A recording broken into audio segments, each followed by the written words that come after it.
Toucan Arthur was always curious about new things. One day, while flying over the jungle, he saw a group of animals exchanging goods and services using colorful stones. So he contacted Fintech CTOs from fantastic companies all around the world and collaborated with them to learn all about finance. Inspired, Arthur asked Insights CEO Vasil to help start a podcast to share their knowledge with the world. This is what you are watching right now, Fintech CTO Podcast. Enjoy. Hello, Fintech leaders and builders, and welcome to our next episode of Fintech CTO Podcast. I'm Vasil Solashuk from Insight, and today we have a great guest, Artie Jordan from GreenPortfolio. Arthur is a tech leader from Chicago who began as an IT consultant focusing on user technologies and high availability systems. In 2008, he led the national rollout of Voice over IP for the Obama for America campaign and worked on interim operations for the Obama-Biden presidential transition project in Washington, D.C. Arthur is co-founder of CTIY, a nonprofit bringing tech opportunities for students. As senior vice president of IT at 2U in New York from 2009, he built the IT department and led a software engineering team. Arthur believes in internet-based solutions for accessible education and services. I think this is a really emergent topic with GreenPortfolio and with all the climate change initiatives happening. So let's start. So welcome, Artie. Thanks so much. Appreciate it. Yeah, and to start, can you tell us like three main facts about yourself? Just oh goodness. Okay. I was actually born in Louisiana. My dad was an oil man, so it's kind of maybe karmic payback for me to be working in green tech now. I live in Park Slope with my family now in New York, in Brooklyn, and I'm a fan of the Chicago Bears for some reason in terms of American football. So those are maybe beginning, middle, and end. So why have you moved from Chicago to New York? That was a long time ago at this point, but my partner got into grad school here, and so to follow her, for her to go to Columbia. So, but we had a lot of friends out here, and when we moved, I just got immediately involved in the New York City startup scene in 2009, and really loved it. And so we decided to make a home here. So speaking about the startup scene, so let's start not from the GreenPortfolio, but Sure. let's start from a 2U company, okay, which is actually in ed tech. So can you tell us so why have you joined this company and why have you spent like more than 10 years with these guys? Yeah. I when I moved to New York, I had the pleasure of kind of meeting up with a friend of mine who was working in an incubator space on 23rd Street called Rose Tech Ventures. His company at the time was called Social Bomb. They were kind of an interesting social media play, early kind of, Squarespace or what was it? Not Squarespace. What's the ball game? Foursquare kind of technology. Okay. And they were like right next door to Comixology guys who eventually sold to Amazon. And upstairs on the 11th floor was a little company called Tutor at the time, which ended up being called 2U. And my boss back then called me upstairs to fix the Wi-Fi. And a couple of days later said, would you like a job? And I said, yes. And he said, okay, you're in charge of anything with electricity running through it. So, but I was really intrigued and attracted to the mission that 2U had, which was to bring education to folks that couldn't be getting high quality online degrees. The first client that they had was University of Southern California's Master's in Teaching program. They were their mission was to change the face of urban education through educating their teachers, and they were graduating like maybe 100 students a year or something. And by putting their program online, we moved to graduating like 900 students a year. I think at one point we were graduating more social workers from all of our graduate degree programs online than any other institution in the country. So that mission really appealed to me, and just got that opportunity to kind of start from zero and grow to just a gigantic company. I think there was like 5,000 full-time employees when I left, and I was managing a team of like 100 software engineers. So really fun to see that growth. So I have read that you were like a thought tech hire at 2U. Is it correct? That's right. Yeah, it was my boss at the time, James Kanigsberg. He had a product manager, and everything else was outsourced. So when I came in, I was the third tech hire. Shortly thereafter, started putting teams together, basically doing everything myself. And then when I got too busy to do it, hire somebody to do it. And when they got too busy to do it, put a team together. So that's always interesting, like to grow together with the company. So as soon as you started on the early days of the company, and you have grown together with them. So actually, how did your role transform over the time? So it's interesting to learn more about this. So what were the major milestones that you can reflect on a little bit?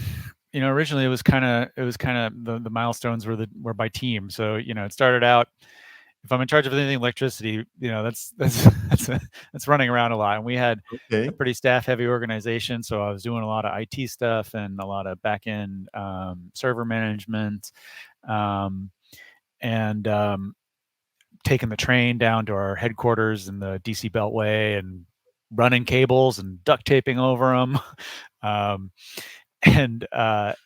So the milestones were, hey, okay, I got to stop doing that and worry a little bit more about the future. So making a help desk team to handle day-to-day IT stuff with a highly service-oriented kind of mission to help the people that were helping our students. And then later on, making a back-end networking team to be able to manage a lot of the offices and the sort of server technology and call center technology that we had.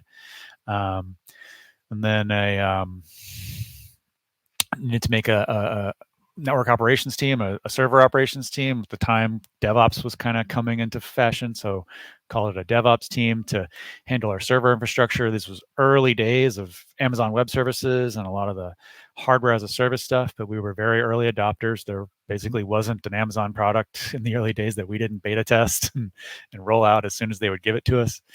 And then around the time of the IPO, I'd kind of been the most paranoid person in the room to needing to hire an actual cybersecurity engineer and build out a whole cybersecurity team to take us through Sarbanes-Oxley and a lot of the regulations that came, get ISO certified and get a SOC 2 audit and all that stuff that comes with a public exit. So, and then from there,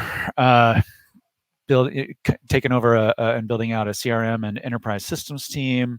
And later on, when a lot of those teams were kind of almost self-sufficient, transitioning over to managing all of our software engineering teams as the people manager.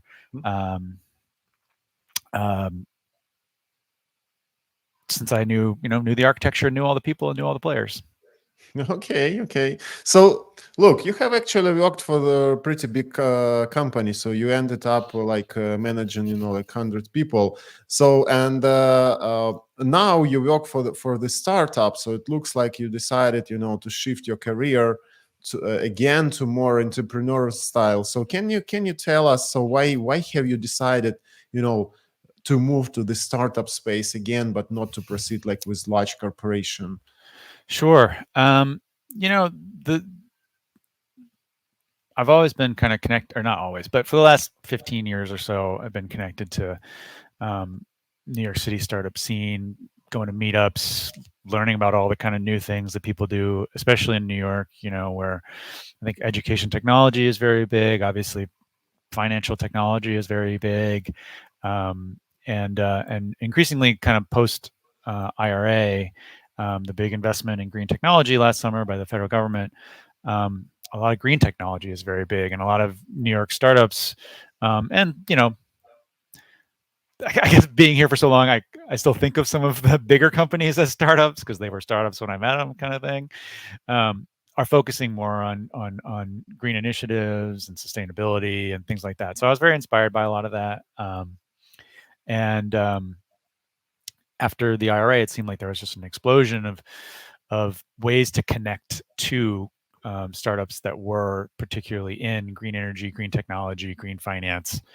And so I really just delved into a lot of those networks, looking for basically any way that I could be of service. And so it was a real pleasure to meet Bonnie and Elizabeth, our founders, and listen to their mission, and kind of just being an amateur economist of sorts, like listening to a lot of economics podcasts and reading a lot about kind of economic theory.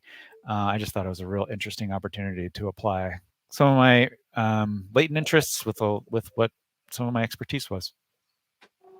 Okay, yeah, so that's great. And one question about the actually New York startup scene. So imagine we have like software development managers sitting somewhere in like a big corporation or Yeah. like a more established company, but also looking for like startup opportunities to join like a new company and to start building something from scratch. So what would be your advice for somebody like that? Because you have been in these shoes. So what would be your advice? What the best way to proceed? Like, Yeah, I think there's a lot of avenues into this kind of exciting space, a lot of avenues back into the startup world. I've definitely known engineers who had great ideas all their own and were ready to just build them out. And uh, I can talk to my friends about what their advice might be, and I know they would say like it's important okay. to be in touch with folks who can raise money and like help you kind of get kickstarted and the resources that you can pull together to get your own idea off the ground. For me personally, I have always been the kind of engineer who's a little bit more interested in the outcome of my work than what I'm actually working on. It's kind of why I have this eclectic background and I'm a bit of a jack of all trades. So for me, or for folks like myself who are really interested in finding the next mission, highly recommend getting into some of these job boards and meetups that are not just full of recruiters, but are really oriented around a specific mission or a specific industry or a specific technology. They tend to be a lot smaller than your kind of I don't know, job bites or whatnot, or your I don't know, LinkedIn. And those communities are really supportive, especially like it's like almost it's like an inverse law. The smaller the community, the more supportive it can be, and they're very interested in getting talent to the right place. They're not jealous about trying to guard, oh, I found a new prospect, I really need to find some place in my company for this person, or I really need to find some startup in my portfolio for this person. It's really more about, oh, actually Richard down the street or Sally that I met last week could really use someone like you. And there's a lot of organizations that are looking to help people get that best fit. So I personally think that it's really very important to work on something where you really have a mission. Okay. So for example, at Insart, our mission is to help companies, fintech companies, to build the financial services and financial software that actually help to improve people's financial health, people's and companies' financial health. Okay. So we're talking about the climate change. So why do you think, and you have lots of information about this, yeah, because Sure, yeah. you studied the economics. So can you tell us, so why is it so important nowadays? Why this topic is so important from your angle, from your perspective? Yeah, and just to kind of also cater this to some of your audience and folks that are really interested in some of the financial aspects of this. GreenPortfolio was founded based off of the observation that something like $68 trillion is standing to be inherited by millennials in the coming years, and something like 90% of millennials are at least somewhat interested in the environmental impact of their finance, right? And there might be different views about how much of an impact some of these things have on our future, but the younger generation has made the decision. They want to turn this around. They want to start to reduce carbon dioxide equivalent emissions. They want the companies that they work for to be more climate focused and carbon conscious. They want the companies that they invest in to be more climate conscious and climate focused. So we think that it's not just important to us, but it's important to our audience, our customers, and to other customers, other institutions that might be working with millennials or younger folks, and the climate conscious folks that are of the older generations. I'm kind of a cusper myself, a little bit between Gen X and millennial. It's obviously very important to me. So we think that financial signals are the things that a lot of these bigger companies and the larger emitters really look for and look at, maybe somewhat more than a protest on the street or a strongly written letter. Kind of need to send a market signal and say people are going to vote with their dollar. They get to vote once a year with their actual vote, but they can vote every day with their dollar. And if they talk to the companies that they work for, they can vote with large pools of money by changing the kind of funds that a 401k is invested in, or by changing the kinds of financial plans that are offered to employees. So we think we can make a big impact. We think we can send a strong economic signal to companies that investors and customers both care about this stuff, and we think that can drive change. Have you seen the video by Apple, Mother Nature Needs a Report? Just recent video days ago. No, tell me about it. Oh, okay. So I really encourage you to watch this video. So a couple of words. So I mean, it's just a board meeting, and they have this funny video about we can add this to the podcast. It's just 2 minutes. Yeah. So I personally think it's a good style, for the video like that, to actually encourage and highlight this topic and encourage the discussion of this topic, specifically brought by such big company like Apple. Yeah. And they are committed, to become like zero emission by 2030. Okay. So, all right. My question is about so what can you tell us actually what is GreenPortfolio? So what is the business model? So why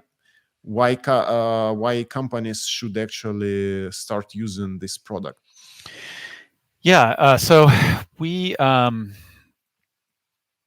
business model is essentially providing a platform for folks to connect their portfolio accounts to our rating system to be able to see what the climate impact of their finances is.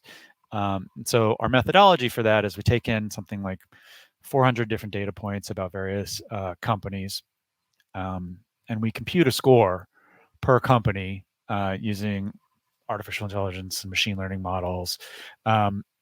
Having created that score, we can then match your investment in these various companies to a sort of overall climate impact score of that for you as an individual. And this kind of, this equates to like a much more significant kind of carbon impact than a lot of the kind of like daily decisions that people are encouraged to make to increase change, sort of dial back the carbon, their individual carbon footprint. There's a lot of interesting stats. I can't rattle them off about the kind of difference that could be made by shifting $100 in your bank account versus like using a plastic straw over a paper one. So the kind of impact that you can have with your money is outsized. And so we take all the company ratings of themselves as well, and we go through and we dissect the holdings of funds and ETFs that folks are also invested in their 401k, in their day trading portfolios. And we can also rate those based on the dollar value and the ratings of the underlying companies. We find a lot of like really stuff that we think our customers kind of find interesting. Something like 30 to 40% of all ESG labeled funds tend to have some kind of like fossil fuel, consideration in it. Something like 70% of ESG funds have some relationship with coal. So we think that surfacing that stuff to users can empower them to kind of show where they can make changes. And we also offer, we try to look for similar types of investments in the same sort of vein as what they've already have, and just look for something a little bit greener, and hopefully kind of incrementally green their portfolios with them, and providing them those kind of non-financial but still interesting kind of observations on their portfolios. So what is technically your methodology to calculate the actual climate score on the portfolio or on the bank accounts? Yeah, probably have to be a little bit cagey here, just for Okay. business purposes. But we've got a pretty hefty data pipeline that we've worked on over the years to take in all these 400 data points, figure out which ones are really predictive, compared to each other of the kind of carbon footprint analysis that we've seen from other sources, and then be able to spread that out and say, if these are predictive in these cases, and we know that they're predictive in these cases, how can we find them for other companies? And in particular, how do we find them in instances where, the companies might not be reporting some of these key metrics? So we use some data science inferences in those cases. Try not to, what did I say? Never guess when you can estimate. Never estimate when you can measure, and kind of go backwards from that. Putting together an overall climate footprint, and also like an overall climate score that is a little bit more digestible for end users to be able to say, this company is significantly better or worse than this other company. And then a little bit more specifically, that's not as private a thing, we use Plaid to help connect people's portfolios, and make those connections between the tickers that we have in our database, and the ones that are in actual people's portfolios. So, and what are the actual data sources that you use to actually consume the data about the carbon footprint for each particular company? There's a lot of data sources out there. They are not all amenable to analytics, right? How clean are these data sources? If you can maybe, tell us some examples, like, are there any data inconsistency with these data sources? So what kind of inconsistency? what should be improved? I think this is, because eventually this is the these details are very important here. Totally. Because if you don't have the reliable data source with that kind of information, so it will be really hard to show to calculate this kind of score. So the first line of defense, or the first line of consumption, I should say, is annual reports. A lot of companies are actually, getting pretty serious about being transparent about their ESG goals or their climate goals, and so that provides us with a good skeleton that we can then use to say, this is what we should know. Like, this is the best of breed of reporting. That lets us know what we should be looking for. From there, we can start to look to see who else is. So not every company is like that, right? And so then what you have is like a pretty large database of data points. Looks like Swiss cheese, right? And the smaller the company, the less likely they've had, the time or opportunity or motivation to invest in that kind of transparency, depending on what their industry is. From there, you can move on to less obvious data sources. So you can start to look into things like what other government agencies or non-governmental agencies are looking at these same companies, and do they have data that we can associate back to a ticker or an EIN or whatnot, to say, we often see a lot of oil companies are looked after by this watchdog organization, and this one's rated high and this one's rated low by them, and that correlates to these data points that we've seen from the public filings or from other non-public sources that we've found. You have organizations that like the UN that publish reports about these types of companies and give like kind of awards or I don't know what's the opposite of a award, not put targets on the back of certain companies and say like, these guys are the bad guys.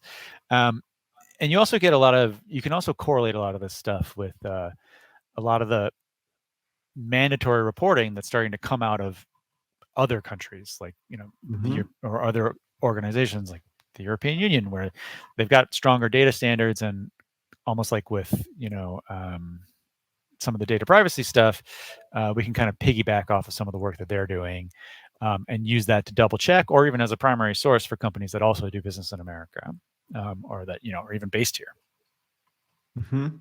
So speaking about like smaller companies or companies that actually like do not have this ESG strategy implemented, so do you think we can encourage them somehow to actually open this data and start collecting this data on their carbon footprints? Like, or should it be like regulations, like some strict regulations to do this?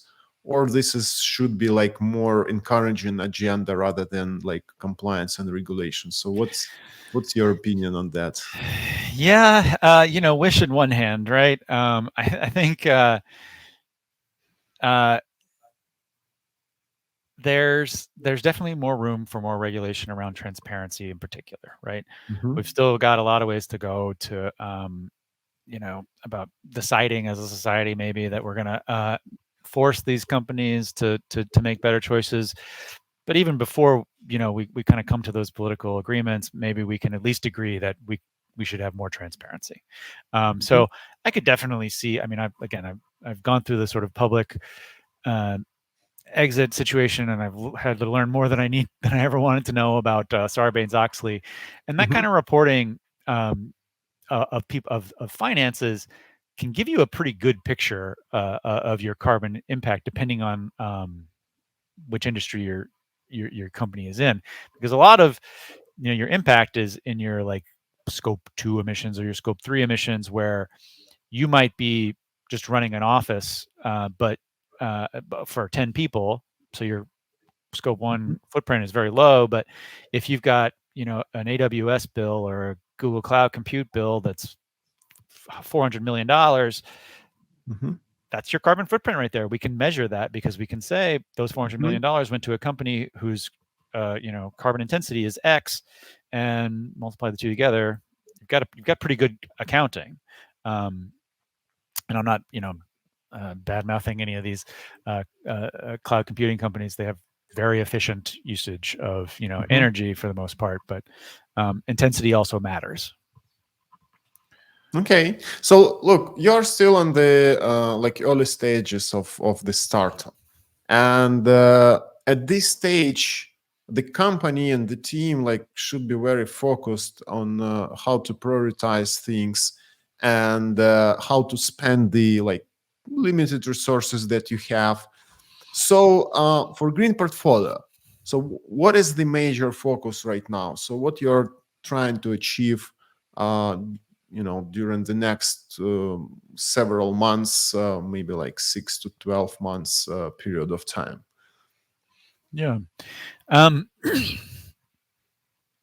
Our major focus recently was making sure we were rating the things that people cared about, the things that people had in their portfolios. We've rated, I think, 24,000 individual securities in the last couple months. We are also focused on rating the banks that people keep their money in, kind of keeping an eye towards people's liquidity to say like, well, maybe I don't want to have $200,000 in cash in a savings account at a bank that is like heavily investing into oil companies or new oil fields, in 2023. And so, giving people the option to move out of situations like that. And so increasing our scope is definitely a big focus for us, and also increasing just the sort of the comparative capabilities that we can provide to people to say, here's squarely a company in my portfolio that's in the red, so to speak, and a little bit dirty, and invested in coal and oil and this and that. What's a comparison that kind of gets me the same financial exposure, right? Maybe it's in the same sector, maybe it's around the same size, that kind of stuff. Is that right for me, and can I do a side-to-side comparison? So that's the kind of stuff that we're working on.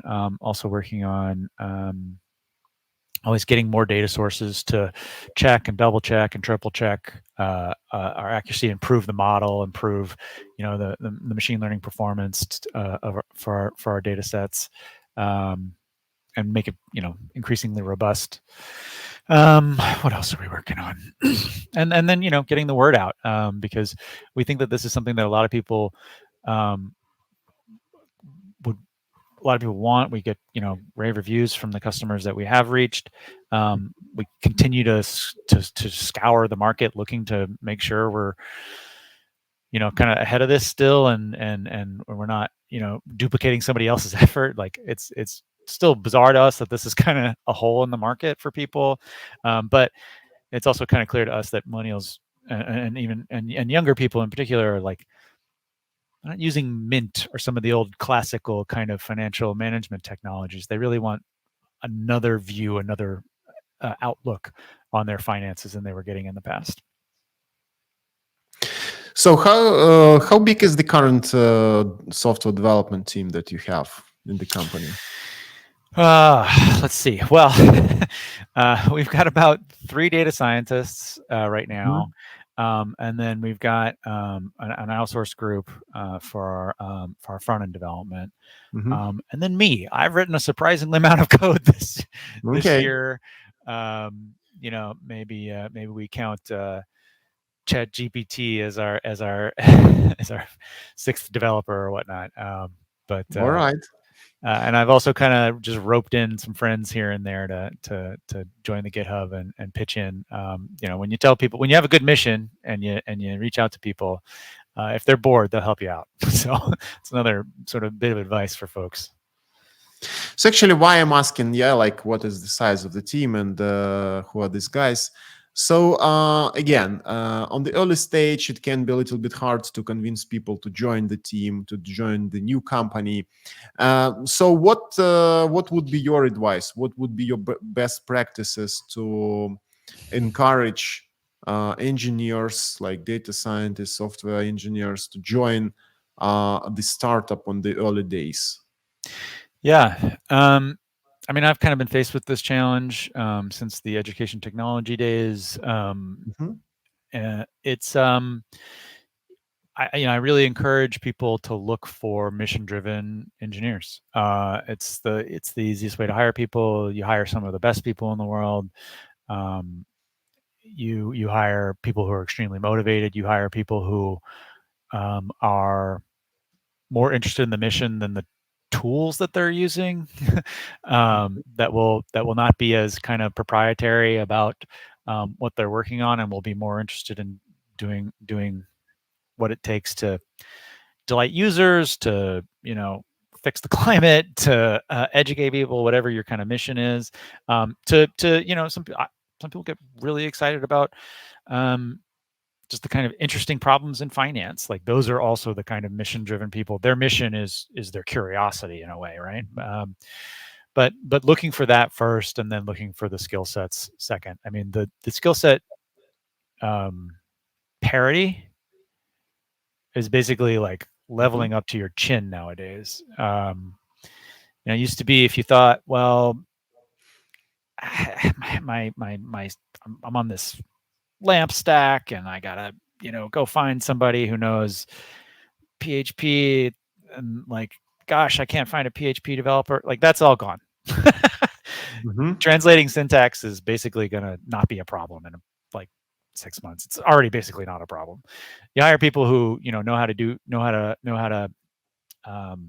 who who understand technology, who understand architectures, who understand best practices, who've read some Martin Fowler, who know how to work on a team, and you leave syntax to the robots. So I think like there's just been a real kind of sea change in the kind of resumes you look for. Got to look for motivated people, and you got to look for people who, can understand your business problems and understand general technological concepts. But how to find How to find them? Yes. Okay. them? Yeah, so you can. I mean, the criteria are set. Okay, nice criteria. So how to find them? Sure. I think we've been pretty lucky in that a lot of these new job networks that have sprung up in the last year or two have been really set around climate. I think I came in through Climate Draft, was a initiative that I found. But there's a lot of communities like this now, which are just kind of going back to that point. My journey to finding GreenPortfolio. Okay. It's a wide open sort of space these days, and people will ping you sometimes just to volunteer.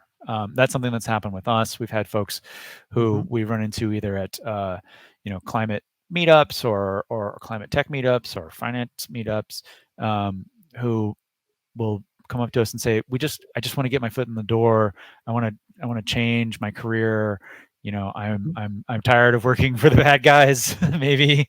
So we're not talking about like classic ways of recruiting when you just hire an agency who will find you a bunch of candidates and you will just select somebody from them. So are we talking like about like community, let's say community driven, networking driven style of recruiting your team members? Yeah, and I mean, to be honest with you, I've been doing it that way since before I got into climate work. When I was at 2U, my main method of hiring DevOps engineers when they were scarce was going to meetups and learning stuff, A, and meeting people, B, and not trying to just put my business card in everybody's hands, but to form genuine, long-lasting relationships with the communities and with people in those communities, to find that serendipity of saying, I'd love to work with you someday. In the meantime, let's talk about OpenSSL or something, right? And Okay. and and then maybe 3-4 years later, you end up hiring them, or they end up volunteering for your company. These are all things that have happened to me. And similarly, looking out for their interests and helping them hire the right people, because you don't always need. Not everybody needs every prospect that they find. So you really want to be looking for that kind of level setting. And so, yeah, I think community-based hiring, but also just like participating in the community, gives you that baseline, increases your skills, increases, your knowledge base, the sort of resources you can pull from just informationally. And I, used to do a lot of this stuff in person. Nowadays, a lot of those same communities are organized around Slack orgs or Discords. Like I said, some of these job networks. Some nonprofits out there are also organizing just talent farms. And, I came in also through the Columbia Entrepreneurs in Residence program that Bonnie and Elizabeth are very plugged into, and has helped a lot of folks get into the climate space. So it's a big tent, and there's a lot of people clamoring to get into it, who are very talented. So as soon as you have experience in that, so what would be the best way to participate in the community and be a valuable member of this community, so that you can benefit and leverage, your membership, but the other members can also get some value from you? So what would be the best practices maybe that you can mention? It's a great question. Being so new to the community, I think from so far from it, for me, it's been a matter of making connections and really saying like, oh, I was talking to this other company in this climate community that needed this person, and they came across my desk because I've been looking for a data scientist or a product manager or someone who knows a lot about banking industry or things like that, and saying, they weren't a fit for us, but look, hey, anybody need this type of person? And similarly, Okay. folks that we've worked with, we've introduced them to those same networks. So it feels to me like a big time for that kind of serendipitous social graph to produce a lot of good results. I think helping get introductions, and especially in the startup community, helping folks with introductions and tips about fundraising and pitching decks and who in various portfolios might be looking for certain types of companies. That's another kind of serendipity situation where we might be talking to some VCs and might be clear that we're not a good fit mutually, but we might know another company that might be that their portfolio might be interested in, or vice versa. The company might be interested in their portfolio. So Artie, you are also like an entrepreneur in residence in New York State Energy Research and Development Authority. So can you tell us a little bit more? So what is that? So and why you decided to participate here? Yeah, sure. So NYSERDA is a program by New York State to try to put some money into renewable energy and other sort of climate focused initiatives. It's my introduction to it was through Columbia and through the climate draft sort of community. It's a good way to sort of put yourself out there and meet a lot of other kind of companies that are looking to make these kinds of changes and to impact our climate future. It's also a good network if you are a company in this space to find experienced professionals, particularly folks with like a lot of experience, executive level type folks who can help you with strategic planning, can come in for a period of time and work as like a trial virtual C-level type person, CFO, CTO, COO, help you with planning, help you with connections, help you with fundraising. And then maybe also kind of offer a try before you buy, almost internship for executives in a way. And so that was also kind of a nice on-ramp for me in working with GreenPortfolio, was to say like, hey, let's see if this is a good fit for me and for y'all, for Bonnie and Elizabeth. So I was able to kind of consult with them, learn about what they were doing, help them with road mapping and a little bit of direction, and then later on convert to full-time because it did seem like we did work together as a team well. Okay, so as I understood, it's a type of community that we were speaking about that can be really beneficial to participate based on this mission-based approach when you're into the climate change, and so you can get in touch with all these experts in the area. Okay. Yeah. And they similarly kind of run, meetups and Zoom calls and a big portfolio, a big Rolodex, and kind of talent connection. So great organization with a great mission. So are they into like more offline style community or online style community? It's a little bit more online, I think, just kind of as a holdover from lockdown. It's possible that before I was involved, they were maybe a little bit more in person, but I couldn't tell you. So like the dynamics, human dynamics participating in like offline meetups or conferences is totally different from the online. So how to leverage these online gatherings? So what's your experience?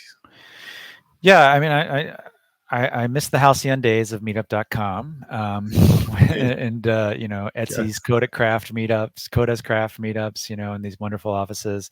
But I have found that there are pretty amazing online kind of Slack and Discord communities people were running them in New York. They're even just in New York. People were running them Mhm. even pre-pandemic. I remember, I believe it was like the Node, or it was either Node.js or just JS Mhm. meetup, or no, Vue.js meetup, was running a Discord way back when, even as they were doing offline meetups at offices and such. So I think some communities were kind of better prepared to weather that storm than others, but others have just popped up that wouldn't have occurred without the pandemic occurring, to force people online. Um, I think the same advice kind of still stands, which is to find the sort of smallest community that is of interest to you. I do think people start to get a little bit shy, depending on the nature of their career, or the nature of where they are in their resume, participating in very large communities. Mhm. But some of the more niche ones that are based on very specific interests, I think, are still very vibrant. I'm still very much involved in a lot of DevOps communities. And we just started getting DevOps days back Mhm. offline in New York this year. So saw a lot of old people that I've been only talking to online for a couple of years. Um, and I also encourage people to start their own communities. I happen to have started one based around a fantasy football team, but that Okay. kind of was a serendipitous opportunity to be like, "Hey, I've been seeing you at these meetups for a long time, and I know you like football. You want to keep in touch and play this game, and then maybe we'll see each other a little bit more. We'll lose touch." It's just, that's kind of the name of the game, is trying to stay in touch with folks, trying to see them face to face when you can, and trying to just be really supportive of everyone else's careers and communities, and their business ventures. So we talked about that you have this community-based mission-driven recruiting strategy, let's say. So can we apply the same to client acquisition process, like mission-driven, community-based? Is it something like that or not? I think so. I think our marketing folks would agree. There's a lot of fervor for new products, new experiences, new ways to make an impact in climate.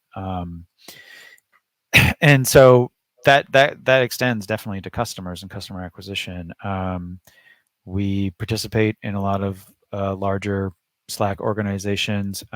We participate in a lot of events. Climate Week is next week. We'll be there. Javits, meeting folks, and trying to participate in that community. It's, again, something that I'm still new to, but everyone that I meet, has that kind of same feel of the New York startup scene, which is like, we're in this together. We're in this to help each other. We're in this for the bigger mission. We're all sort of Mhm. aligned, and so Mhm. um, even other folks that are specifically in climate finance, Mhm. there's a lot of differentiation, and so it's a lot of trading of information about tools and technologies, and about um, where folks where folks can learn about your product, right, for that client acquisition. Um, and there's also mailing lists and other kind of more traditional communities for folks who are not as online but are still interested in this kind of product, right? I Mhm. think as a tech guy and a nerd myself, I'm always just like, oh, I think it's really cool that we found a Slack group that's really into this stuff. But we got to remember that we're not always our primary customer. Okay. Yeah. It might be someone who's never used Slack before. So, Artie, to wrap up our conversation, so can you recommend what kind of resources, maybe some books, maybe some online publications, should we follow? Yeah, if you want to be more into economics, into what's going on in the economy, maybe on the global scale, on the local scale, maybe more about like climate change. So what would be your recommendations? What are the interesting resources that you follow yourself? Sure. Um, Definitely visit greenportfolio.com. All right. Bonnie and Elizabeth have, incredibly strong academic and economic backgrounds that they've applied, and they are just a constant fountain of information about how finances can impact the climate and how you can impact the climate through your finances. For me personally, I was listening to Catalyst as a podcast. I listen to a lot of podcasts, so I'm just going to rattle off a bunch of podcasts. Catalyst is a very fascinating podcast about climate change that is a good source of information to start to kind of follow the web of where people are making changes and have a lot of innovations. Prior to all this, in terms of economics, I was listening to Tyler Cowen's podcast quite a bit. It's got a little bit of a libertarian bent, just as a warning to folks, but it is not. I would not say it is particularly ideological. All right. And he's definitely not a climate denier, so I can count for that. And interestingly enough, I think for folks at the intersection of technology, economics, and climate, I think following the folks at Stripe can be really, really interesting. I saw Patrick Collison at give a talk at a tech conference. I think it was a Velocity conference, something like 10 years ago. And I was just kind of like blown away by some of his ideas about technology. And since then, we've also noticed that they are a pretty strong leader when it comes to transparency around climate impact for large companies. They do a really good job, for example, evaluating carbon offset companies, which is something that we also do for our customers to say, like, if you want to offset your carbon footprint, here are actual carbon credits that might be, real and not just people planting trees, direct carbon capture. Or not as familiar with the science. I'm not a climate scientist. All right. So, Artie, thank you very much for this conversation. So, it was really great to talk with you. And I really like the mission of your company. And, I personally believe that every company, they has to have a real mission. Not just like if something broad, but something very, very specific. So your mission is great. So, Awesome. And I wish you good luck with all the next steps. And thank you very much for participating. Thank you so much. This has been a pleasure. I really love talking to you. Yeah, and for everybody who are watching us today, so don't hesitate to like this video and put your comments below. So tell us what you think about climate change, what your opinion. So what will be your position? And do you think the companies like GreenPortfolio are beneficial for our economy or not? If not, why?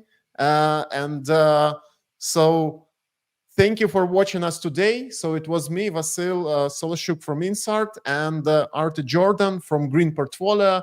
And let's keep building fintech together. Stay tuned. Still watching us and have not subscribed yet? Let's fix this. Also, don't forget to like this video and take a look at the other episodes we have. See ya!